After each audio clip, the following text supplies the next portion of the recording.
naman po ni Pangulong Duterte. At isa po ito sa aking priority bills to institutionalize malasakit centers all over the country. Meron na tayong 38 na malasakit centers sa buong bansa. Ano po ito malasakit center?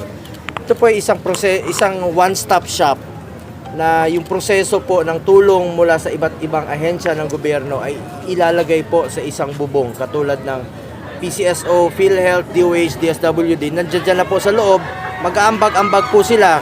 So, kung sakaling may balanse pa, ang magbabayad po nito ay yung malasakit center para wala na pong babayaran ang mga pasyente natin. Ang gusto ko pong mangyari, gusto namin mangyari ni Pangulong Duterte, tulungan po natin ang ating mga kababayan sa pagpapagamot, mabilis na serbisyo, huwag pahirapan. Pera niyo po ito, binabalik lang po sa inyo. So initially, Senator, may 5 million or... Opo, meron po 5 million mula sa Office of the President at meron po 5 million po mula sa medical assistance sa mga indigent patients. A total of 10 million po matatanggap ng provincial hospital. Sir, isa sa mga sinusulong yun yung pagkakatatag po ng Department of OFW. Opo, dahil gusto natin ilagay na lang po sa isang departamento, Department of OFW or Department of Overseas Filipinos para po meron pong nakatutok na departamento po. Halimbawa, may kailangan sila, gusto nilang umuwi, merong namatayan o gustong pumunta doon sa ibang bansa, may nagkasakit. Meron pong departamento na lalapitan nila at makikipag-coordinate po sa OWA, POEA, sa DFA, sa DOLE, at para po pigilan na po itong mga illegal recruitment. Not only limited to overseas Filipino workers, but to all overseas Filipinos na nandoon po. Minsan po ay nabibiktima sila ng illegal recruitment. So pigilan, tapusin po natin itong mga nambibiktima ng mga Pilipino, mga illegal recruiters po. Ito na rin yung maghahandle ng mga kababayan po natin na may mga kaso. Yes, in fact, gusto ni Pangulong Duterte na maglagay ng police attaché bawat bansa para meron silang lapitan. Halimbawa, nandun sila sa ibang bansa tapos may problema rito sa Pilipinas yung naiwan nilang pamilya. Magsusumbong sila doon at makikipag-coordinate yung attaché dito sa Pilipinas sa counterpart nila sa mga police. Sir, kumusta po yung pagsusulong ninyo ng death penalty, especially to end corruption and illegal? Ako, exasperated na po ang ating Pangulo sa korupsyon sa gobyerno. Kahit ako mag-isa na lang, kaming dalawa na lang po ni Pangulong Duterte, paglalaban ko po ito. Kahit isang boto lang po ako, basta marinig lang nila na gusto ko pong ibalik ang death penalty, isama rin po itong plunder po para pigilan tong korupsyon sa gobyerno. Ano ba? Ako open naman po ako sa suggestion.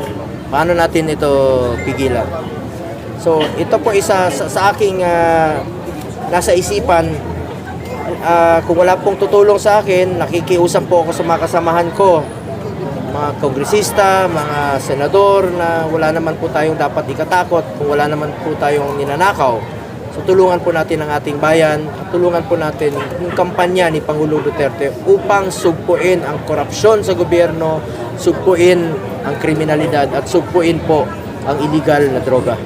Sir, any reaction regarding sa CHR na sinasabi na hindi at death penalty ang solusyon kung hindi ayusin ang judicial system? Ako, malaking tiwala ko sa ating judicial system sa ngayon. Maayos naman po tayo. In fact, meron na tayong wheels, justice on wheels, para magkaroon ng mga hearing, mapabilis yung pag-hearing ng mga kaso. Ako, malaki ang tiwala ko sa ating judicial system. Ang importante ngayon is may batas, stronger laws to para sugpuin po itong korupsyon.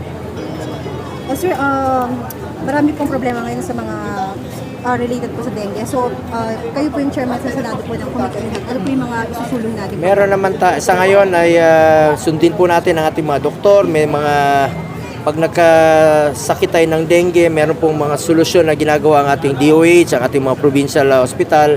Sundin po natin anong gamot dapat gawin sa kanila. Nagkataon naman yung Dengbaksya ay wala na at natakot po yung taong bayan tungkol dito sa Dengbaksya. Balit nandiyan pa naman po ang ating DOH, ang ating provincial hospital. Sundin lang po natin ang ating doktor. Asahan niyo po ako, itrato niyo lang po ako na kapitbahay lang ninyo. Huwag niyo po ako itrato na senador, lapitan niyo po ako. Handa po ako magserbisyo sa mga kababayan natin.